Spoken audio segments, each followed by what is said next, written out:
وآملوا بأن كرة القدم من الممكن أن تغير مختلف الأشياء في القارة الأفريقية. طبعا المغرب، منتخب المغرب وصل إلى ربع النهائي، وهي لم تكن مفاجأة. لماذا؟ لأن كان هنالك استثمار كان يندفق سنويا طبعا تجاه هذا الهدف.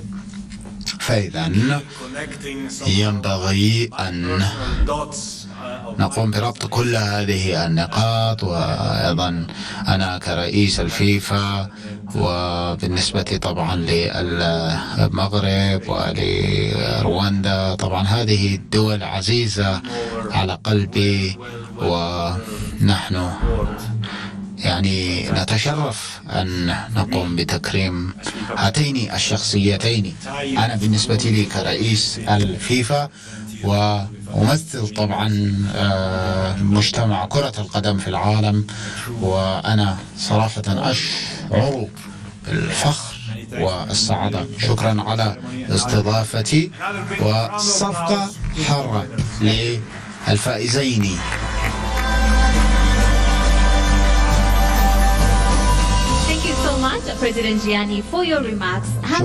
شكرا جزيلا. طبعا أن يكون لدينا قادة مثل القادة الذين هم معنا، طبعا هذا شرف كبير بالنسبة لنا. وشيء ذكره الدكتور باتريس، طبعا إنجاز المغرب كان شيء مختلف، والمغرب كانت أول دولة أفريقية تصل إلى ربع النهائي. فإذا أود أن أطلب منكم أن تشاهدوا هذه الشاشة لكي نرى رحلة المغرب والدور الذي لعبه جلالة الملك محمد السادس.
ننتقل إلى الفقرة التي كنا ننتظرها لطبعا تكريم الرؤساء لعام 2023. طبعا جلالة الملك ممثل بالوزير، وأيضا أود أن أعطي الكلمة الآن للدكتور موتسيبي.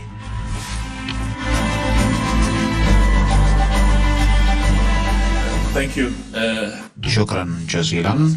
هل لي أن أطلب من أخي أن طبعا هي ثقيلة جياني، تعال إلى الأمام، الرجاء القدوم إلى الأمام.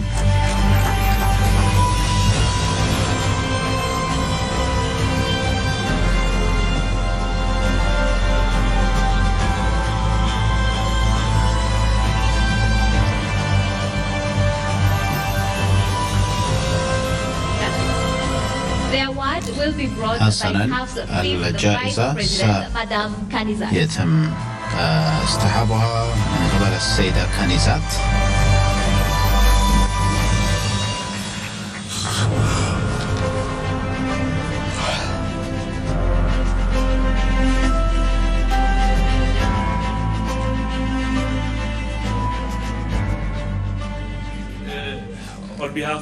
حسنا نيابة عن 54 دولة في القارة الأفريقية العضو في الكاف الاتحاد الأفريقي لكرة القدم، نود أن نسلم هذه الجائزة للتميز طبعا لجلالة الملك محمد السادس حفظه الله حفظه الله.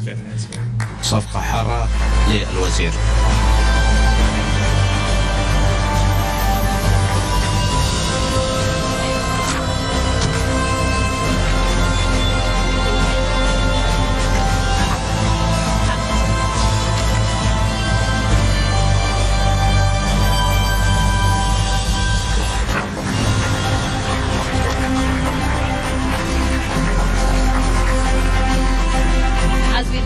حسنا الآن بما أننا سنستمع إلى خطاب الوزير نطلب منكم أن تأخذوا مقاعدكم رجاء.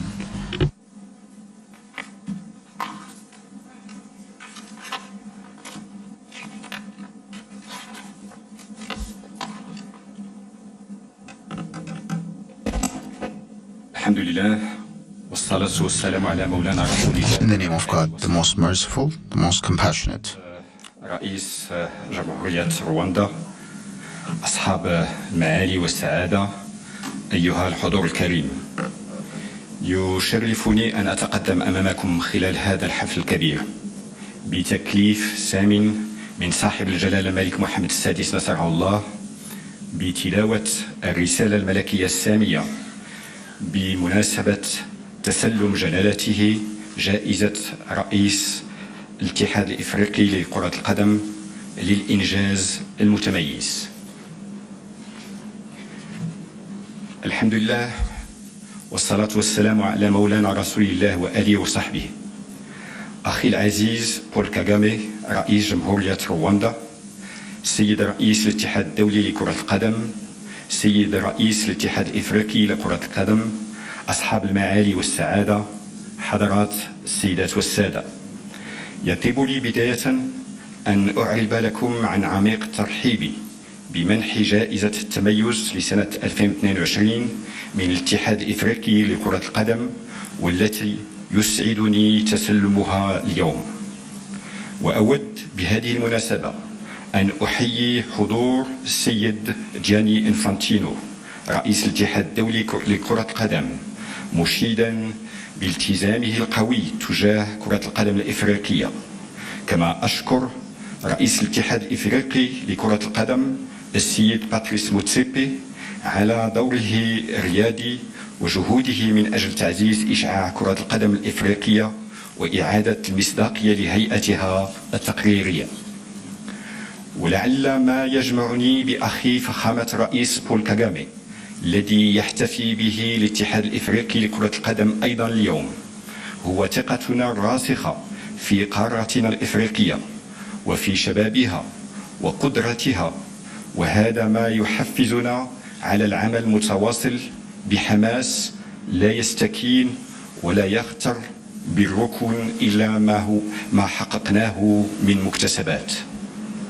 أصحاب المعالي والسعادة، حضرات السيدات والسادة، ما زلت متشبتا بالقناعة التي عبرت عنها في خطابي بمناسبة القمة 29 لقادة الدول وحكومات الاتحاد الإفريقي في سنة 2017، الذي أكدت فيه أن مستقبل إفريقيا يبقى رهينا بشبابها، وأن انتهاج سياسة إرادية موجهة نحو الشباب من شأنه تركيز الطاقات على التنمية.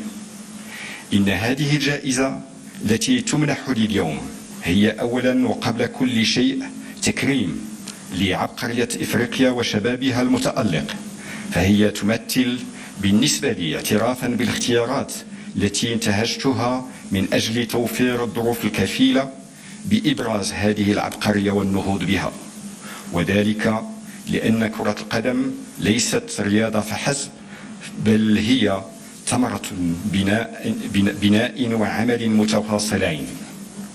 ولقد حرصت دوما على جعل كرة القدم في بلادي المملكة المغربية ركيزة للنجاح ورافعة للتنمية البشرية المستدامة.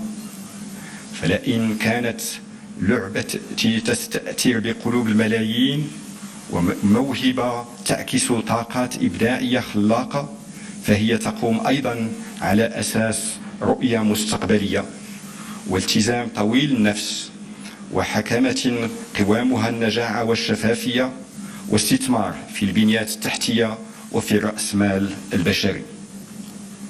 وبقدر ما شرفت كرة القدم المغربية القارة الإفريقية خلال كأس العالم الأخير بقطر، فإنها قد أعلت من شأن القيم الإنسانية المتمثلة في روح المثابرة ونكران الذات والدفع بالقدرات الذاتية إلى أقصى الحدود، وهي القيم التي حرصنا على ترسيخها من خلال ضم الرياضة إلى التربية، سعيا منا إلى توسيع قاعدة ممارسة كرة القدم بشكل خاص وتحريك الطاقات ومواكبة ما يتم اكتشافه من مواهب بما يناسب من تكوين وتأهيل.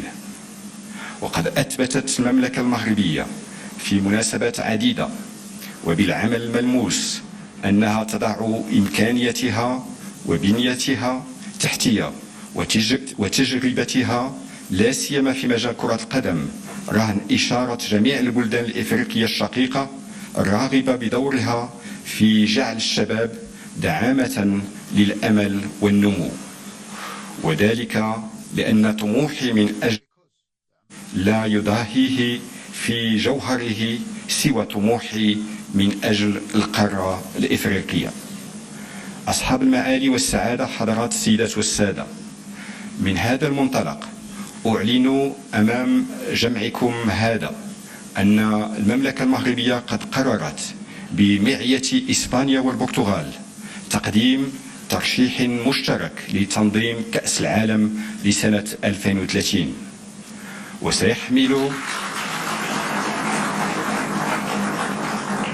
وسيحمل هذا الترشيح المشترك الذي يعد سابقة في تاريخ كرة القدم عنوان الربط بين إفريقيا وأوروبا، وبين شمال البحر الأبيض المتوسط وجنوبه، وبين القارة الإفريقية والعالم العربي والفضاء الأورو المتوسطي.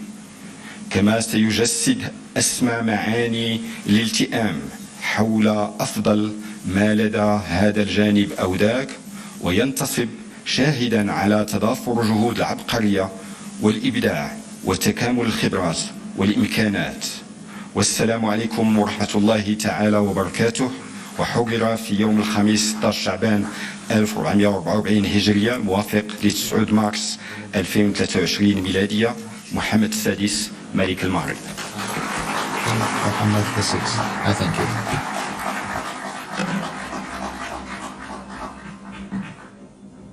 Thank you so much.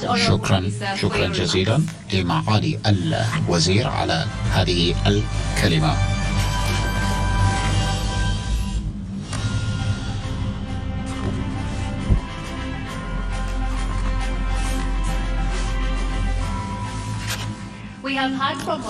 استمعنا من المغرب، والآن سنستمع طبعا للدولة التي يستغرب منها الجميع ومن خلال القيادة الرشيدة، فإن رواندا وصلت إلى تنمية وبدون طبعا نتخلف أحد عن الركب. السيدات والسادة، الرئيس بول كاغامي لعب دورا مهما في تطوير الكرة، وأطلب منكم أن تنظروا إلى الشاشة.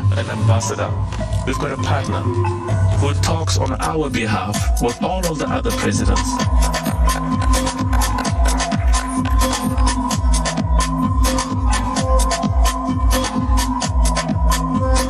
You have to have leaders.